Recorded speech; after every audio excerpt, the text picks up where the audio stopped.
उपस्थित प्रभु अनुरागी भगवत भक्तों, भक्तिमती माता बहनों, श्री गुरु महाराज जी ની કૃપાથી આપણને સંત મહાત્માઓ દ્વારા આત્મકલ્યાણકારી વિચારો સાંભળવા મળે છે। જીવનમાં સત્સંગને પ્રાપ્ત કરવો અતિ દુર્લભ છે, કેમ કે ઈશ્વરની કૃપાથી જીવાત્માને સત્સંગ મળે છે। આ જીવ સંસારની અંદર પાપ પુણ્યના કર્મથી બંધાઈને જગતમાં આવે છે, તો એ જીવાત્માને શુદ્ધ કરવાનો, પવિત્ર કરવાનો ઉપાય સત્સંગ છે। અને એ સત્સંગ દ્વારા એવા મહાપુરુષની ઓળખાણ થાય છે, અને જ્યારે એવા મહાપુરુષની કૃપા જીવ ઉપર થાય તો જીવ જન્મ અને મરણના કર્મથી મુક્ત થઈ જાય છે। એટલે કોઈ ભક્ત ભજનમાં બતાવે છે, હમ જન્મ જન્મ કે પાપી इस जग में भटक रहे हैं, कर्मों के फल है भगवन इस जग में भुगत रहे हैं। किस जीव को मुक्ति दे दे मालूम नहीं किसी को, कब किस पर तेरी दया हो मालूम नहीं किसी को। जो समझे तेरी दया को मालूम है उसी को। જે ભગવાનની દયાને સમજે છે એ જ વ્યક્તિ જાણી શકે છે કે પરમપિતા પરમાત્માની કૃપાથી આપણને માનવ દેહ મળ્યો છે। આપણા જે કાંઈ પણ પ્રયાસ છે એ જ પ્રયાસ રહ્યા છે કે કેમે કરીને પરમાત્માની પ્રાપ્તિ થાય। આ સમયમાં, પહેલાંના સમયમાં, પહેલાંના યુગમાં જે સમયે જેણે જે કાંઈ પણ કર્યું, ચાહે તપ કર્યું હોય, ચાહે સાધના કરી, ચાહે જપ કર્યો, ચાહે ભક્તિ કરી, ચાહે યોગ કર્યો, એ કેવલ માત્ર પરમાત્માને પ્રાપ્ત કરવા માટે। તો મહાપુરુષ આ જગતની અંદર આવીને કદાચ કોઈ જીવાત્માનો સંહાર કર્યો હોય, એને દંડ પણ આપ્યો હોય, પણ સંહાર કર્યા પછી પણ પરમાત્માએ એ જીવાત્માનો ઉદ્ધાર જ કર્યો છે। એવા પ્રભુ દયાળુ છે। તો એવા પ્રભુની મહિમા ગોસ્વામીજી રામચરિત માનસની અંદર બતાવે છે કે પ્રભુ કેવા છે। તો ગોસ્વામીજી કહે છે, અસ પ્રભુ દીન બંધુ હરી કારણ રહિત દયાલ तुलसी सटते ही भजो छांदी कपट जंजाल। ગોસ્વામીજી બતાવે છે,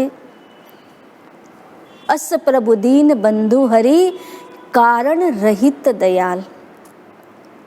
ભગવાન એવા દયાળુ છે કે આ જીવ ઉપર અકારણ વિના કારણે જીવ ઉપર દયા કરે છે.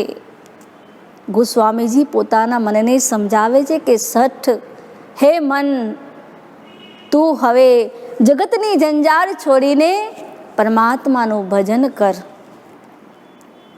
સજ્જનો, તમને અને મને બનાવનાર ઈશ્વર છે. તમને અને મને જીવન આપનાર ઈશ્વર છે. રૂપ, રંગ અને આકારને દેવાવાળો એક જ ઈશ્વર છે.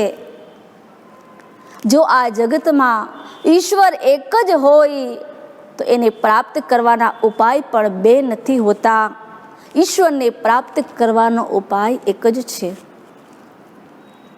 વૈજ્ઞાનિકોએ રિસર્ચ કર્યું. એમણે જોયું કે પાણીના ફોર્સની અંદર વીજળી છે. તો વૈજ્ઞાનિકોએ પાણીમાં વીજળી છે એ જાણ્યું. એને જ્ઞાન કહેવાય છે. અને જ્યારે વૈજ્ઞાનિકોએ એ જ પાણીમાંથી વીજળી ઉત્પન્ન કરી, એને વિજ્ઞાન કહેવાય છે. એવી જ રીતે આ સંસારની અંદર જે પરમાત્માનો ભક્ત છે એ જાણે છે કે પરમાત્મા સર્વવ્યાપક છે. આજે હરેક વ્યક્તિને જ્ઞાન છે કે ઈશ્વર સર્વવ્યાપક છે. તો પરમાત્મા સર્વવ્યાપક છે એ જાણવું એ જ્ઞાન છે. પણ ભક્તિ અને પ્રેમ દ્વારા જ્યારે એક ભક્ત પરમાત્માને પ્રગટ કરે છે, એ ભક્તિનું વિજ્ઞાન છે. કેમ કે શ્રીમદ ભાગવતની અંદર એવી કથા આવે છે કે જ્યારે ગજ અને ગ્રાહ, એમાં ગ્રાહે જ્યારે ગજનો પગ પકડી લીધો પાણીની અંદર, એ મગર જ્યારે ગજનો પગ પકડે છે, ગજે બહુ કોશિશ કરી છોડાવવાની, પણ છતાં એ મગર એના પગને છોડતો નથી. ત્યારે અંતે ગજ વિચાર કરે છે કે હું મારા સાથીઓને બોલાવું, એ મને બચાવશે. પણ જ્યાં ગજ જુએ છે તો ત્યાં કોઈ પણ એના સાથી હતા નહીં. કેમ કે સજ્જનો, જીવનમાં હંમેશા યાદ રાખજો, દુઃખના સમયની અંદર આ જગતના લોકો કોઈ કામ નહીં આવે. કેમ કે જ્યારે જગતમાં આપણે રડવું પડશે ને, ત્યારે બાજુવાળા એમ નહીં કહેશે કે ચાલો કોરસમાં હું પણ તમને રડવા લાગું. જ્યારે રડશો ત્યારે એકલા જ રડવું પડશે. દુઃખ આવશે, ભોગવવાનો સમય આવશે તો એકલા જ ભોગવવું પડશે. ગજને જ્યારે ખબર પડી કે મને સાથ આપવાવાળા કોઈ નથી, ત્યારે અંતે ગજે પરમાત્માનો પુકાર કર્યો. અને એ પરમાત્માની એવી પુકાર કરી કે પરમાત્મા જળમાંથી પ્રગટ થઈ ગયા. તો વૈજ્ઞાનિક મોટો કોણ છે કે જેને પાણીમાંથી વીજળીને ઉત્પન્ન કરી, જ્યારે ભક્તે તો ભગવાનને પાણીમાંથી પ્રગટ કરીને બતાવી દીધા. વૈજ્ઞાનિકે પદાર્થોમાંથી શક્તિ ઉત્પન્ન કરી. જ્યારે પદાર્થમાંથી શક્તિ ઉત્પન્ન થઈ તો એમાંથી સાધનો બન્યા. સાધનો મળે તો એનાથી સુવિધા મળી. સુવિધા મળે તો જીવનમાં ભૌતિક સુખ મળે છે. પણ ભાગવતમાં એવી બીજી કથા આવે છે કે જ્યારે પ્રહલાદજી, એના પિતાજી હિરણ્યકશ્યપુ પ્રહલાદને પૂછે છે કે ભગવાન ક્યાં છે? તો પ્રહલાદજી કહે છે, મારા પ્રભુ તો સર્વવ્યાપક છે, બધી જગ્યાએ મારા પરમાત્મા છે. હિરણ્યકશ્યપ કહે છે, અગર બધામાં ઈશ્વર છે તો શું આ પથ્થરના થાંભલામાં પણ ઈશ્વર છે? પ્રહલાદજી કહે છે કે હા, આ પથ્થરના થાંભલામાં પણ મારા પરમાત્મા છે. અને કીધું, જ્યાં ભક્તની હા ભગવાન વહાં. ભક્તે કીધું આ થાંભલામાં પણ મારા પ્રભુ છે.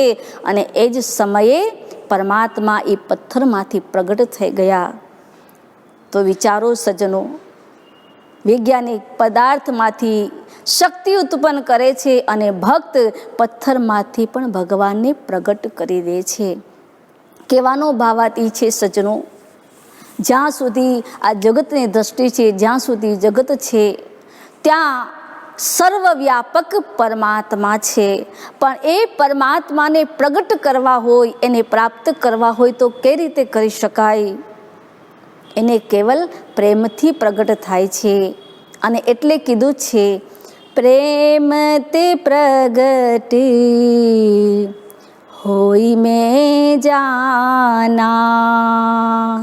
હરિ વ્યાપક સરી વાત્ર સમાના. પ્રેમ તે પ્રગટ હોત મેં જાના.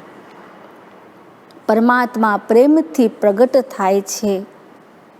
પણ એ પ્રેમ પણ ઈશ્વર પ્રત્યે ત્યારે થાય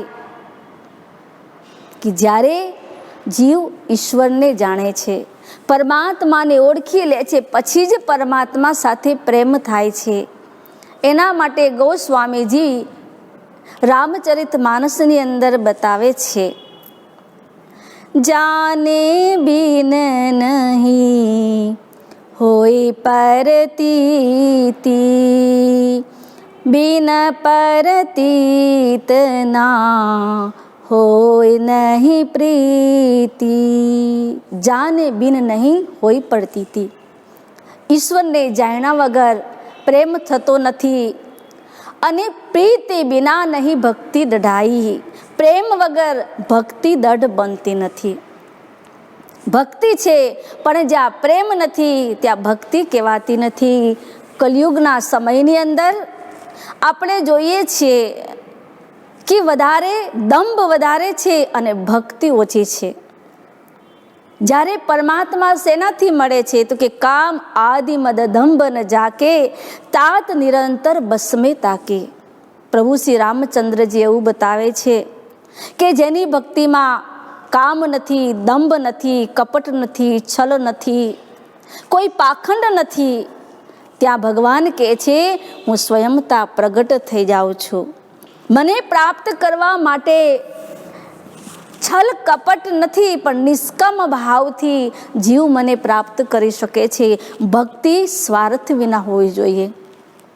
પણ આજે જગતની અંદર ભક્તિ કરવા માટે મનુષ્ય ઘણા પ્રયાસ કરે છે, કરે પણ છે, ભક્તિના રસ્તા ઉપર ચાલે છે, પણ ગામ આવતું નથી, લક્ષ્ય મળતું નથી.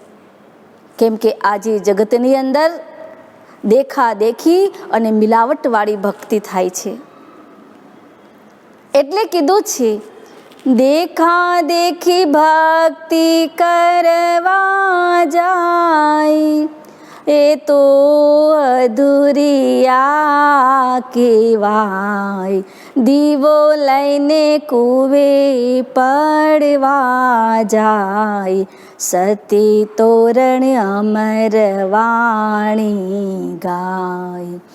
આવો ને જે સલરાય આપણે સતી સંગ કરીએ જી. તોરી રાણી એમ કહે છે દેખા દેખી ભક્તિ કરવા જાય તો અધૂરા કહેવાય છે. તો વાસ્તવની અંદર ભક્તિ કરવી કઠિન નથી, પણ ભક્તિને જાણવી મહત્વની છે. ભક્તિ હૃદયમાં પ્રગટે, જ્યાં સુધી ભક્તિ હૃદયમાં પ્રગટતી નથી ત્યાં સુધી ઈશ્વર પ્રત્યે પ્રેમ જાગતો નથી. તો આપણા સંતોને, મહાપુરુષો અને શાસ્ત્રો એમ બતાવે છે પરમાત્માની જે ભક્તિ છે એ ભક્તિ હૃદયની અંદર છે. તો ભક્તિનું રૂપ કેવું છે?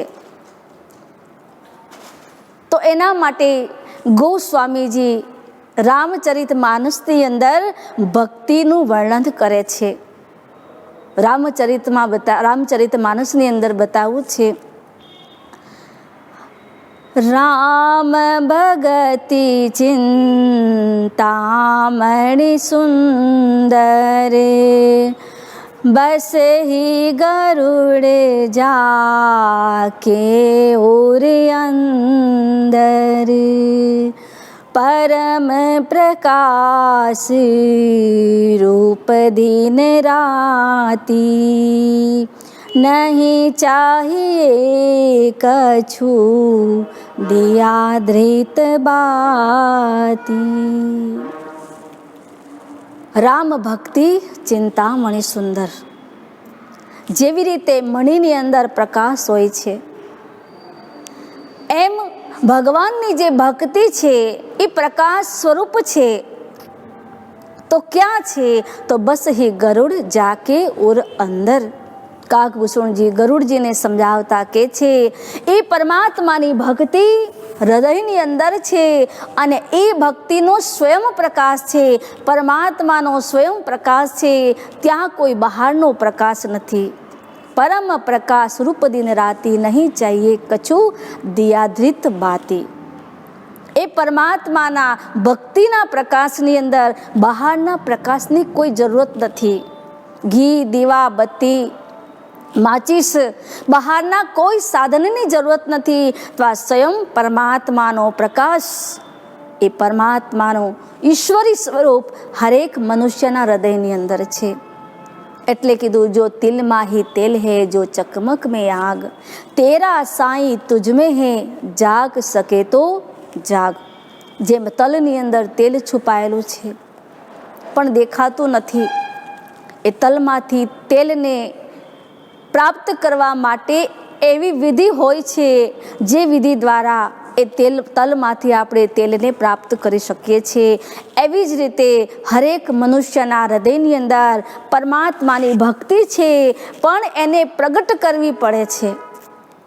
લાકડામાં અગ્નિ છે પણ દેખાતી નથી. અપ્રગટ રૂપની અંદર એ લાકડાની અંદર અગ્નિ સમાયેલી છે. પણ એ જ લાકડાની પાસે અગર આપણે માચીસ મૂકી દઈશું, કેરોસીન મૂકી દઈશું, તો એમાંથી અગ્નિ પ્રગટ થતી નથી. એમાંથી અગ્નિને પ્રગટ કરવા માટે માચીસની ચિંગારી લગાવવી પડે છે. અને જ્યારે માચીસની ચિંગારી લાગે છે તો લાકડામાંથી અગ્નિ પ્રગટ થાય છે. એવી જ રીતે હૃદય મંદિરની અંદર એ પરમાત્માની ભક્તિને પ્રગટ કરવા માટે આત્મજ્ઞાન રૂપી ચિંગારી એમાં લગાવવી પડે છે. જ્ઞાન રૂપી ચિંગારી જ્યારે હૃદયમાં લાગે ત્યારે વ્યક્તિ પોતાના અંતર જગતની અંદર એ ભક્તિને પ્રગટ કરી શકે છે. અને જ્યારે હૃદયમાં ભક્તિ પ્રગટે છે ત્યારે પરમાત્માને પ્રગટ કરી શકે છે. તો આ ઈશ્વરને પ્રગટ કરવાની વિધિ આપણા સંતો, મહાપુરુષો અને શાસ્ત્રો બતાવે છે. ઈશ્વરને પ્રાપ્ત કરવાનો એક જ રસ્તો છે અને એ રસ્તો જાય છે અંતર જગતની અંદર. જ્યાં સુધી જીવ પોતાના અંતર જગતમાં જતો નથી, ત્યાં સુધી જીવ એ પરમપિતા પરમાત્માને પ્રાપ્ત કરી શકતો નથી. એના માટે પ્રગટ કરવા માટે એવા કોઈ મહાપુરુષ જોઈએ છે. એવા કોઈ તત્વદર્શી મહાપુરુષ દ્વારા જીવ પોતાના હૃદય મનની અંદર એ પરમપિતા પરમાત્માની ભક્તિને પ્રગટ કરી શકે છે અને પરમાત્માના દર્શનને પ્રાપ્ત કરી શકે છે. તો આપણે પણ એવા મહાપુરુષની ખોજ કરીએ, એવા સંતોની ખોજ કરીએ, જે આપણને હૃદય મંદિરમાં ઈશ્વરને પ્રગટ કરવાની વિધિ બતાવે અને આપણા જીવનને સફળ બનાવીએ. બોલીએ શ્રી સદગુરુદેવ મહારાજ કી જય.